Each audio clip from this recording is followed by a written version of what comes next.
ये कहानी एक समय के शिमला के एक पुराने अस्पताल के बारे में है, जहां 2509 वार्ड की एक डरावनी और खौफनाक घटना घटी। ये वार्ड पहले एक सामान्य उपचार कक्ष था, लेकिन अब इसे कोई याद नहीं करता। उस वार्ड में घटित होने वाली घटनाएं समय के साथ एक काले रहस्य में तब्दील हो गईं। लोग कहते थे कि इस वार्ड में कुछ ऐसा था जो इंसान के समझ से बाहर था, और जिसे देखने या महसूस करने के बाद कोई भी शख्स अपने होश खो बैठता था। शिमला का यह अस्पताल पहले एक सामान्य सरकारी अस्पताल था, जो अपने अच्छे इलाज और डॉक्टरों के लिए प्रसिद्ध था। 2509 वार्ड एक सामान्य वार्ड था, जहां मरीजों का इलाज किया जाता था। लेकिन जब तक यहां पर एक विचित्र घटना नहीं घटी, तब तक इस वार्ड की कोई खास पहचान नहीं थी। उस वक्त वार्ड में भर्ती होने वाली एक महिला रेखा इस घटनाओं की मुख्य पात्र बनी। रेखा एक साधारण ग्रामीण महिला थी जो शिमला के पास एक छोटे से गांव में रहती थी। एक दिन रेखा अचानक बीमार पड़ी और उसे अस्पताल में भर्ती कर लिया गया। डॉक्टरों ने शुरुआती जांच में बताया कि उसे एक गंभीर बीमारी हो गई थी, जो इलाज से बाहर थी। डॉक्टरों के अनुसार उसके शरीर में कुछ असामान्य बदलाव हो रहे थे, लेकिन वे ये समझ नहीं पा रहे थे कि यह क्या था। रेखा के इलाज के लिए जिम्मेदार डॉक्टर राहुल थे, जो एक होशियार और समझदार डॉक्टर माने जाते थे। लेकिन इस वार्ड में कुछ अजीब घटनाएं घटने लगीं, जिन्होंने डॉक्टर राहुल को भी हैरान कर दिया। पहले दिन से ही जब राहुल रेखा के पास गए, तो उन्होंने देखा कि रेखा का शरीर एक अजीब स्थिति में था। उसकी हड्डियां मुड़ी हुई थीं और उसकी आंखें हमेशा सफेद रहती थीं। डॉक्टर राहुल ने इस पर ध्यान नहीं दिया और इसे एक मानसिक स्थिति समझकर इलाज जारी रखा। लेकिन जैसे जैसे दिन बीतने लगे, अजीब घटनाएं बढ़ने लगीं। हर रात वार्ड में कोई न कोई अजीब आवाजें आती थीं।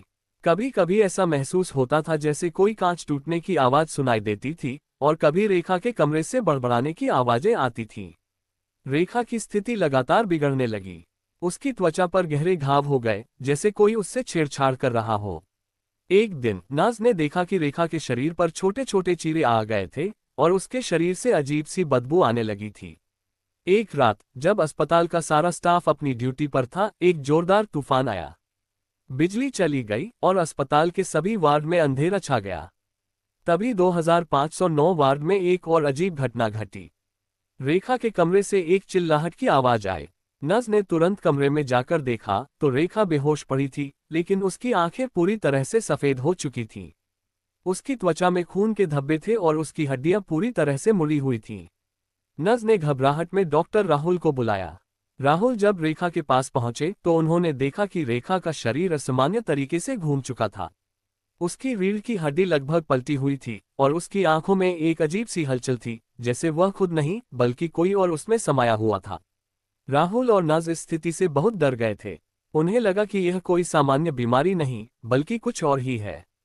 डॉक्टर राहुल ने रेखा की हालत की गंभीरता को समझते हुए उसे किसी विशेषज्ञ से दिखाने का निर्णय लिया।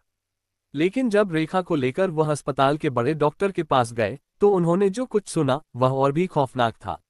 बड़े डॉक्टर ने बताया कि रेखा का शरीर किसी चुड़ैल या भूत प्रेत के कब्जे में हो सकता है। उनका कहना था कि यह शापित बीमारी नहीं बल्कि एक आत्मा का प्रकोप था, जो रेखा के शरीर में समाई हुई थी। डॉक्टर ने बताया कि इस तरह की घटनाएं बहुत पुरानी हैं और शिमला के आसपास के जंगलों में ऐसी कहानियां प्रचलित हैं। डॉक्टर राहुल और स्टाफ इस जानकारी के बाद पूरी तरह से घबराए हुए थे। अस्पताल के अधिकारी भी इस स्थिति को गंभीरता से लेने लगे। एक दिन अचानक 2509 वार्ड को बंद कर दिया गया और इसे अब इस्तेमाल नहीं किया गया। अस्पताल में काम करने वाले लोग भी कहते हैं कि उस दिन के बाद से उस वार्ड में कोई भी रात बिताने की हिम्मत नहीं कर सका। वे कहते थे कि वहां पर एक अजीब सी उपस्थिति महसूस होती थी और कई बार रात में वहां से चीखने की आवाजें आती थीं। समय के साथ शिमला का यह अस्पताल धीरे धीरे खंडहर में बदल गया। लेकिन लोग कहते थे कि अगर आप रात के समय उस जगह के पास से गुजरे तो आपको 2509 वार्ड से डरावनी आवाजें सुनाई देती थीं। कभी कभी लोगों ने देखा कि वहां खड़े हुए कुछ लोग अचानक गायब हो जाते थे और उनके स्थान पर केवल एक सर्द हवा का झोंका चलता था। कुछ लोग कहते थे कि वे रात के अंधेरे में वहां तक गए थे और वहां उन्हें रेखा की छाया दिखाई दी थी, जो खौफनाक रूप में उनके सामने आ खड़ी हुई थी। उस छाया की आंखें सफेद हो चुकी थीं और उसके शरीर में अजीब से कांपने की आवाजें आती थीं। अंत में 2509 वार्ड को पूरी तरह से बंद कर दिया गया।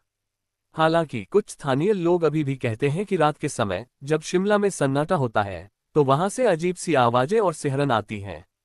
वे मानते हैं कि रेखा की आत्मा अब भी उस वार्ड में फंसी हुई है और वह किसी को भी अपना शिकार बना सकती है।